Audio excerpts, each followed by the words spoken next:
Смирение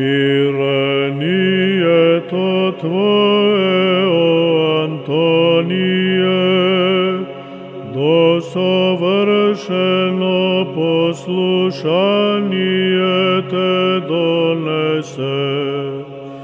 Нахранецо благодата Христова, смелост пред Него доби, само едното потребно, да го побараш.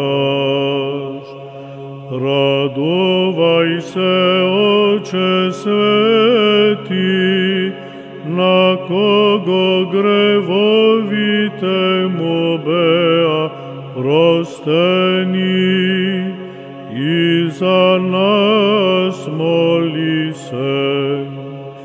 Защитени со Твоите молитви, светлината небесна да яви.